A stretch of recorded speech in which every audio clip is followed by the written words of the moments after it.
In this video we'll take a look at the first 2 weeks of roadmap to running. What's worked, what hasn't, what I've learnt, where my fitness is. Day 1. And my legs are still pretty sore from the first week.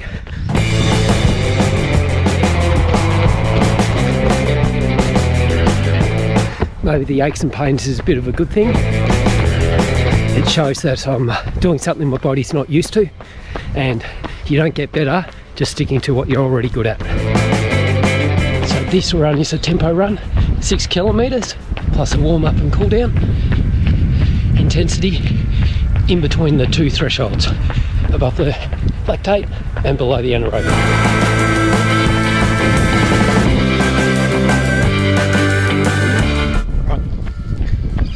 Let's get these 6 kilometers going.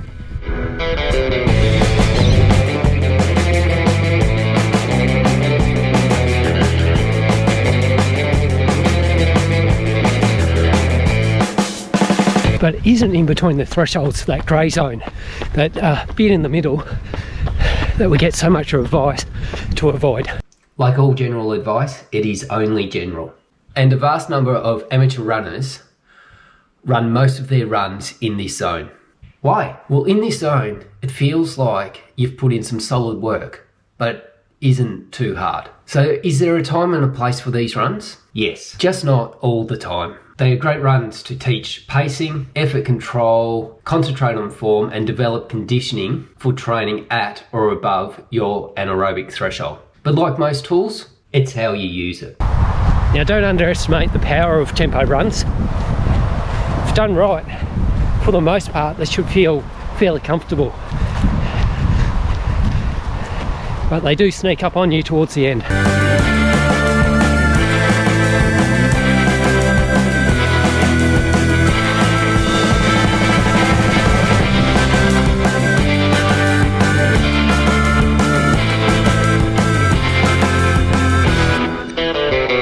We scroll through the last 14 days, you get to see that I touched on sort of most pacing areas or intensity zones in the training. And I got to see how my body responds to it. And the main thing that I learned is the harder or faster sessions really show up my weak points. The connective tissue, in particular the tendons, they're my weak points. Being older, I need to include more frequent, harder running so my body can actually handle it.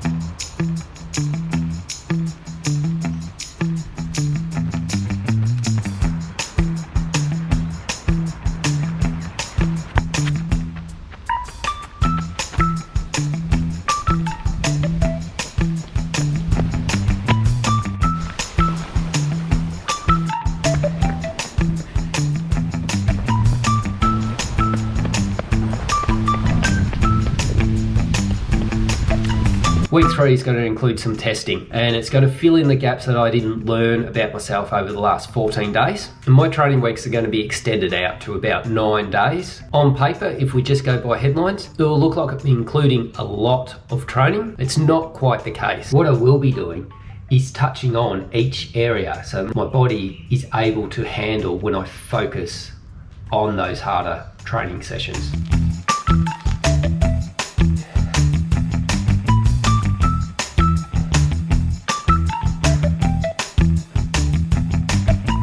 It means that when I ask to do the harder session, I'm actually in a position to handle it.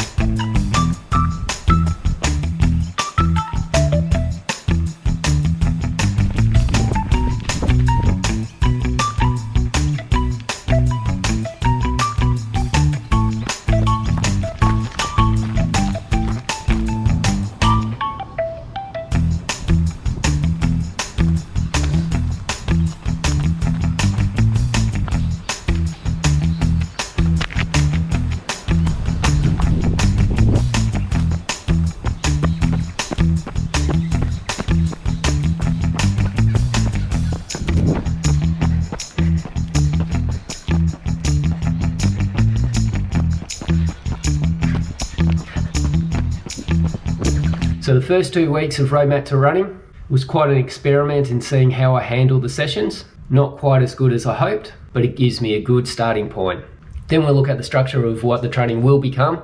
It'll be a 9-day cycle. One thing that I want to achieve is not having lots of time in between the faster sessions. I don't want to have to take 2 or 3 days recovery in between each one.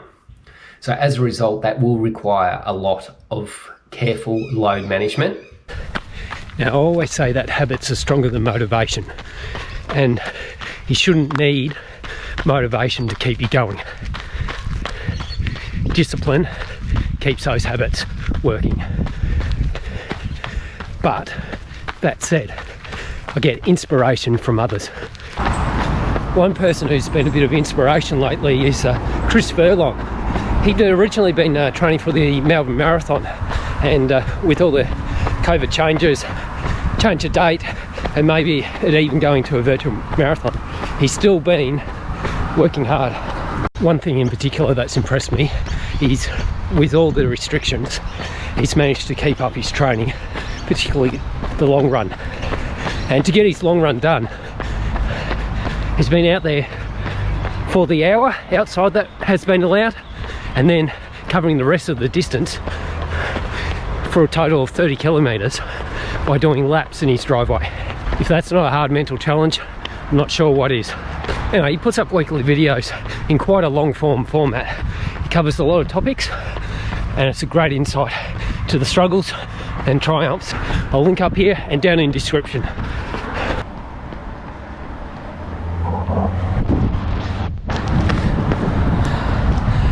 So normally I'd run up that way, but because of the 5 kilometre limit radius, I can't. That will take me out of bounds.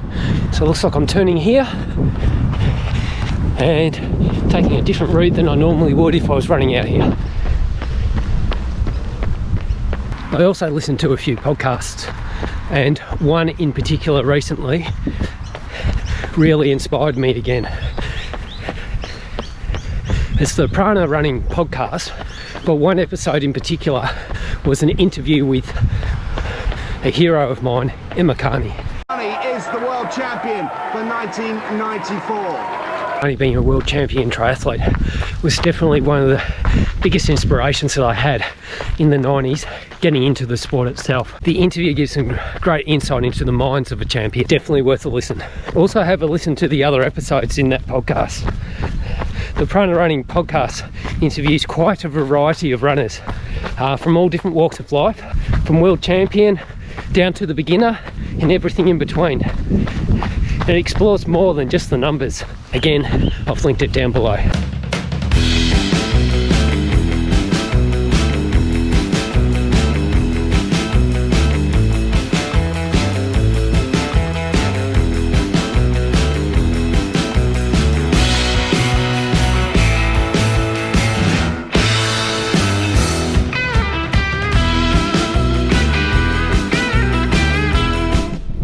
About 5 kilometre limit, so I'm going.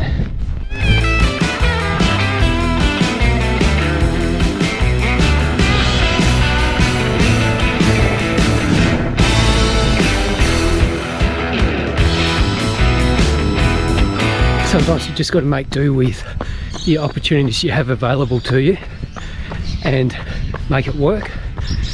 So this morning, took the dog out for a run, and her run's really slow.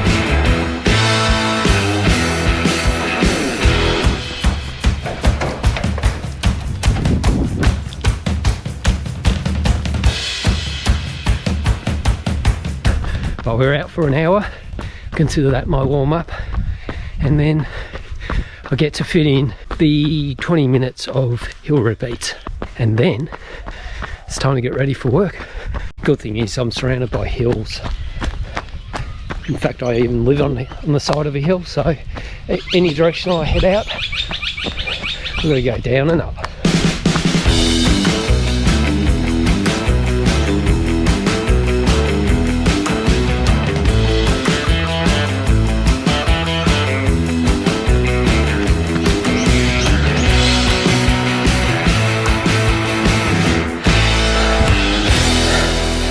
Even though it's technically not sprinting,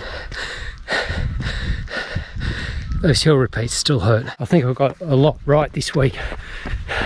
it all seemed to go pretty well. I think I'll push the envelope just enough, but definitely not too much. And ready for some testing next week. That's week 2 of Roadmap 2 running completed, and I'm feeling pretty good about it. Subscribe, join me on the next episode. I'll take you through a couple of tests and we look at the changes that I'm going to make. So come join me on the journey, let me know how yours is going, and keep on running.